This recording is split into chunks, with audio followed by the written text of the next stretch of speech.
Hello everybody, my name is Ace. Today I am doing some more T6 Abyss.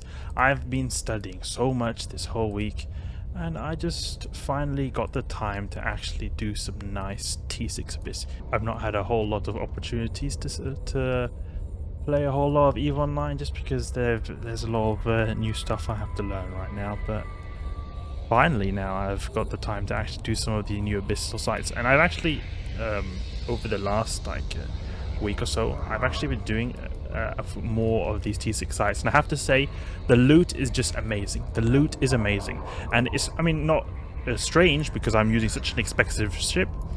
It is a very risky site compared to the T5s. You've got so much stuff to kill, a lot more DPS. It's not kind of really weird that I am getting good loot from this, but I'm still really happy to finally found something that's actually even better than my classical T5 running. You know how I say all the time that T5s, my T5 electrical running gave about 250 million ISK now. I would say it went down to more like 200 million ISK now because the prices of those electrical filaments just went up so much. But you can see here, we just get some dankies just like that, 40 mil, you know, just from one site right there. I could have gone to these extraction nodes. Maybe I'll go to just this extraction node because it's quite close. I don't want to waste too much time. So when I'm doing these sites, it's a bit different from my T5 electrical running. It's the same way in that I just kill stuff, but I focus a lot more on just the closer nodes. I don't go for every single one. If this was my T5 electrical Gila, I'd have an MWD. I'd just go out and just pick up everything. Just want to use everything I can. But here, time can be an issue. Sometimes, actually, I would say the average time for the T6 exotic Gila that I'm using right now is actually, I would say 15 minutes is the average time. But sometimes I've done the site in maybe 18 or 17 minutes, and this is not because of me taking a long time to kill stuff. It's just because of stuff like I'm doing right now. It takes a long time to, you know, travel to these different things.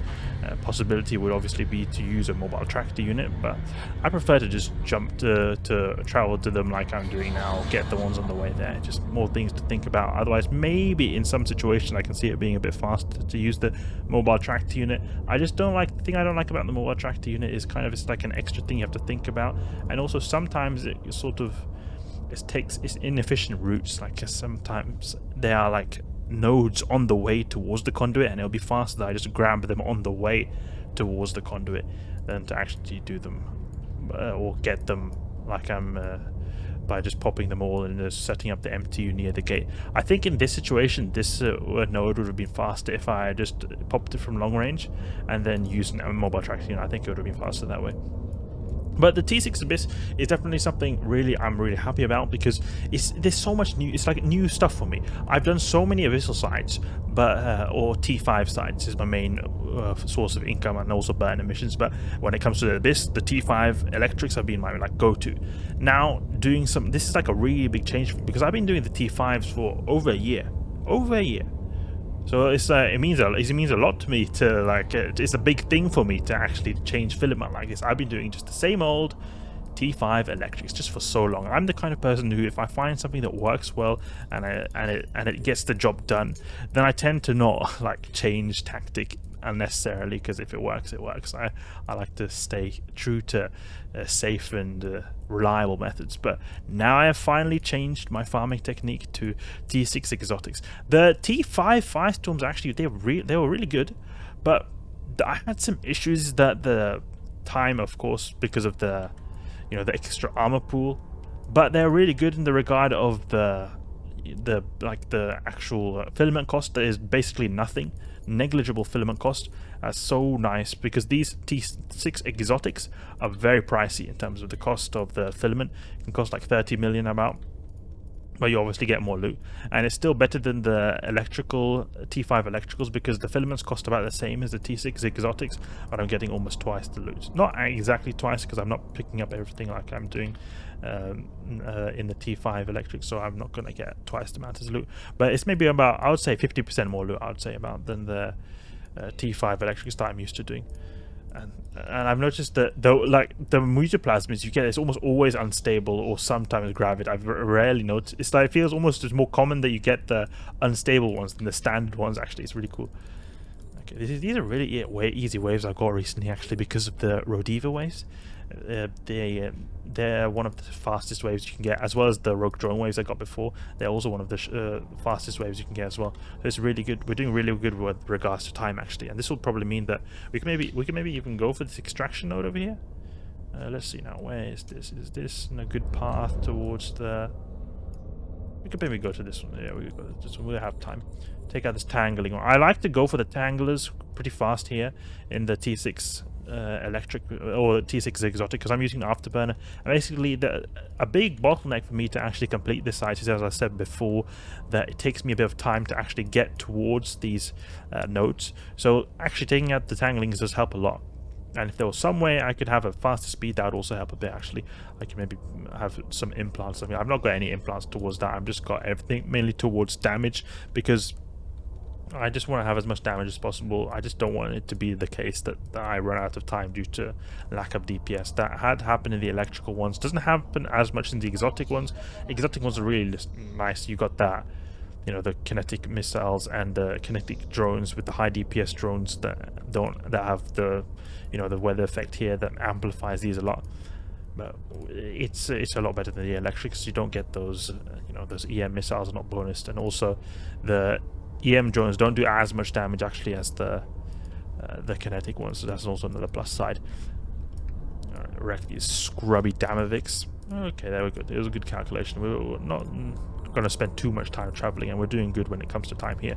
Sometimes actually this T6 Gila does this fight so fast, like even the same speed as my T5s. I've completed the T6 sometimes in like maybe 11-12 minutes, so you can sometimes get these really speedy runs. Actually, it's very possible if you get lucky with the spawns. If you get unlucky with the spawns, it takes a long time obviously. The Marshal Room is something that I've encountered quite a few times actually in these T6 runs, and people think that, or it's very popular opinion that the Marshal Room is a very deadly wave, and it is quite a deadly wave. However, for me, it's not been that much of an issue. It's mainly like it is very high DPS. That seems to be what is making it high. It's just very high DPS. There's also a lot of alpha, because the Thunderchild has a very big alpha strike.